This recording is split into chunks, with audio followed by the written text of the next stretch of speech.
Hi friends, welcome back to my channel. आज का topic है अगेन चालू आपी। जी हाँ, चालू आपी तो इतनी ज़्यादा चालू निकली कि कुछ ना कुछ वजाहत तो उनको देनी ही थी, कुछ ना कुछ तो उनको कारण बताना ही था कि भाई भाभी के लिए कपड़े क्यों नहीं लिए, सूट क्यों नहीं लिया। क्योंकि सबके लिए तो लेकर आई थी, वो पूरी टोली के लिए वो कपड़े लेकर आई थी। और ये देखिए, अम्मी को तो जैसे लग रहा था कि बस सूट केस खुलने का ही इंतज़ार था। वो खुद बता रही थी कि बस अम्मी को सूट का इंतज़ार था कि बस जल्दी से सूट केस खोलो, हमें सूट दो। और फ़ौरन उन्होंने सिलने भी भेज दिए। तो फाइनली इतने कमेंट्स आने के बाद चालू आपी ने कल बता ही दिया कि भाभी के लिए कपड़े क्यों नहीं लिए थे। भाई भाभी का साइज इतना ओवर हो गया है कि अम्मी से भी ज़्यादा ओवर हो गया है। अम्मी के साइज़ के कपड़े मिल गए थे, लेकिन भाभी के साइज़ के कपड़े उनको नहीं मिले थे। चालू आपी को भाभी के साइज़ के कपड़े मिल नहीं रहे थे, इसलिए उन्होंने उनके लिए कपड़े नहीं लिए और वो ऑनलाइन ऑर्डर करके उनके लिए मंगवाएंगी। लेकिन अभी तक कुछ दिखाया नहीं है। वहाँ से आई ये मौदाहा से मुंबई आई, भाभी के घर गई, पापा से मिली, लेकिन भाभी को नहीं दिखाया। अब ऑनलाइन कपड़े भी ऑर्डर किए जाएंगे, लेकिन भाभी को नहीं दिखाएंगे। ना ही ऑनलाइन कपड़े जो ऑर्डर किए जाएंगे वो सब कुछ दिखाया जाएगा। कपड़े अब आ भी जाएंगे और भाभी को दे भी दिए जाएंगे, लेकिन वो भी नहीं दिखाया जाएगा। बस अब सिर्फ मुंह की चलेगी, मुंह की जो फेंकती रहती है ये कुछ न कुछ बातें, बस ये मुंह की फेंकती रहेगी। इसी तरह की मुंह से ये बताती रहेगी कि हाँ हमने ये किया, हमने ये किया, हमने ये किया, लेकिन कुछ हो नहीं रहा है। साफ साफ दिखाई दे रहा है कि कुछ न कुछ इन लोगों में खिचड़ी पक रही है, कुछ न कुछ कोल्ड वॉर चल रही है इनके बीच। अब ये किस बारे में चल रही है ये तो यही लोग बेटर जान सकते हैं।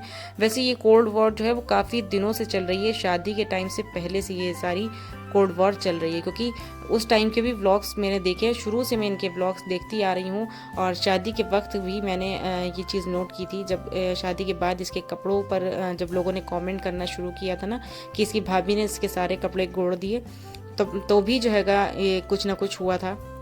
लेकिन ना ये सब कुछ ये लोग बताएंगे नहीं, ना ही दिखाएंगे। अब क्या बात है, ये कभी ना कभी तो ये जो हैगा राज खुलेगा, कभी न कभी तो इसका भांडा ये फोड़ेगी, लेकिन अभी नहीं। कुछ दिन तो इंतज़ार करना ही पड़ेगा। अब ये सही मौका देख कर ये कुछ न कुछ भाई भाभी के बारे में ये बकेगी ज़रूर। कुछ न कुछ ये अपने दिल में खिचड़ी पका के रख रही है, और दोनों तरफ से होता है। ना भाई भाभी ने दिखाया इसको, और ना ही इसने अपने ब्लॉग में भाई भाभी को दिखाया। भाई इतनी दूर से उम्रा करके ये लोग आए हैं। हालांकि उम्रा करके ये लोग सीधे मौदाहा गए थे, लेकिन फर्स्ट टाइम मुंबई आए हैं। उम्रा के बाद ही तो आए हैं, तो इनका तो इतना स्पेशल वेलकम होना चाहिए था, जिस तरह से उसने चालू आपी ने अपने ब्लॉग के टाइटल में डाला था कि स्पेशल वेलकम मुंबई में। लेकिन उस तरीके का वेलकम हुआ नहीं जिस तरह से बनी भाई का वेलकम होना चाहिए था। इन लोगों के लिए अच्छे अच्छे खाने पकने चाहिए थे, वो सब कुछ भी नहीं हुआ। क्योंकि अगर ये सारी चीज़ें होती तो वो कैमरे पे नज़र ज़रूर आती, ये लोग दिखाते ज़रूर। अगर नहीं दिखाया तो इसका मतलब यही है कि इनके लिए कुछ भी स्पेशल नहीं किया गया था। इफ्तार में भी बासी चीज़ें खिलाई गई हैं। और मतलब कहीं दूर से अगर कोई मेहमान भी आता है ना तो हमारे घर में, तो हम कुछ ना कुछ अच्छा बना लेते हैं। अगर टाइम नहीं होता है ना तो हम बाज़ार से ही मंगा लेते हैं कि चलो नहीं घर पे बना पाए हैं तो कम से कम बाहर से ही कुछ मंगा लें। लेकिन ऐसा नहीं हुआ, बाहर से भी कुछ नहीं आया। और ये देखिए ज़रा कि भाई और भाभी इन दोनों ने भी कुछ नहीं किया। बहनोई के लिए, बहन के लिए कुछ भी स्पेशल नहीं किया, कोई भी स्पेशल वेलकम नहीं हुआ। अपनी वीडियो में बहन बहनों का जिक्र तक नहीं किया। तो कुछ ना कुछ तो बात है ना, तभी तो जिक्र नहीं हुआ। ना बहन ने भाई का जिक्र किया, ना भाई ने बहन का जिक्र किया, ना भाभी ने नंद का जिक्र किया, कुछ भी नहीं। अच्छा, एक बहुत बड़ी चीज़ और थी जो कि मुझे बिल्कुल समझ नहीं आई, क्योंकि इनके यहाँ का तो पूरा ट्रेडिशन ही अलग है। इन्होंने कहा कि इनके यहाँ का ट्रेडिशन है कि लड़की मायके में ईद मनाती है।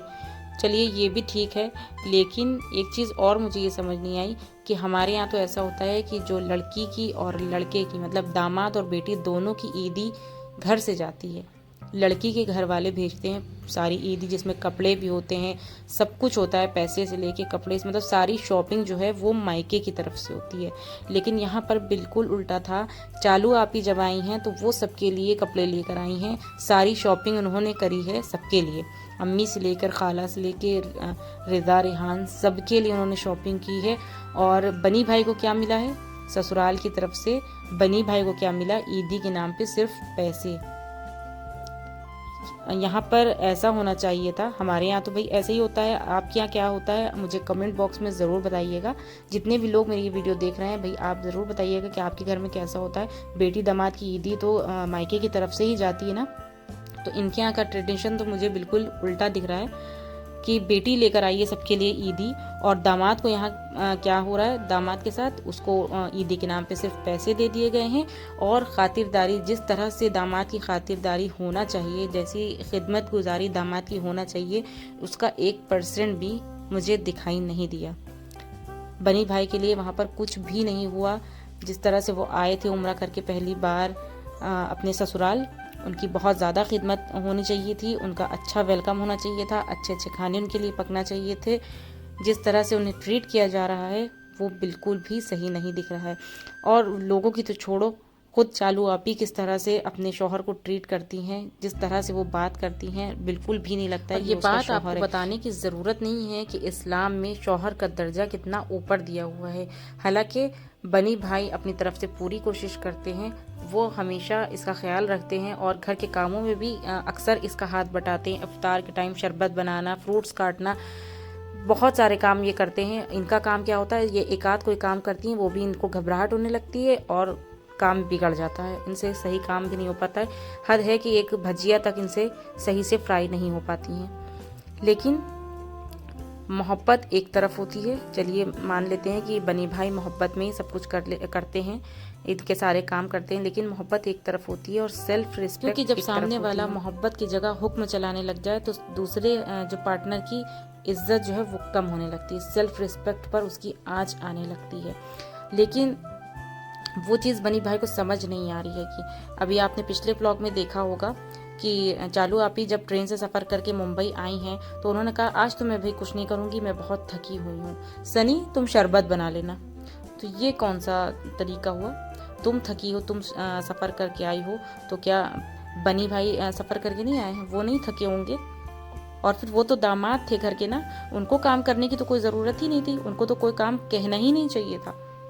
भाई इतने लोग घर में हैं, तुम्हारे घर में इतनी बड़ी पलटन मौजूद रहती है तो वो लोग करेंगे ना, दामाद के लिए, बेटी के लिए उन लोगों को करना चाहिए था। दामाद तो नहीं करेगा कि फ्रूट्स तुम काटो, शरबत तुम बनाओ। तो बस यहाँ कौन सा बनी भाई से मैं इतना ही कहना चाहूँगी कि हर इंसान की जो सेल्फ रिस्पेक्ट होती है वो उसके खुद के हाथ में होती है, और हर रिश्ते में मोहब्बत के साथ साथ इज़्ज़त का होना बहुत ज़्यादा ज़रूरी है। ख़ासकर मियाँ बीवी के रिश्ते में मोहब्बत और इज़्ज़त, रिस्पेक्ट बहुत ज़रूरी होती है। ऐसा नहीं होना चाहिए कि हम तो आपको मोहब्बत भी दे रहे हैं, इज़्ज़त भी दे रहे हैं, और सामने वाले से हमें कुछ भी नहीं मिल रहा है, या मोहब्बत मिले और इज़्ज़त ना मिले तो वो किसी काम की नहीं होती है। बाकी समझदार के लिए इशारा काफ़ी है।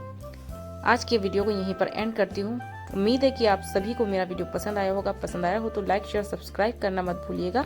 मिलती हूँ नेक्स्ट वीडियो में, जब तक के लिए बाय बाय, अल्लाह हाफिज़।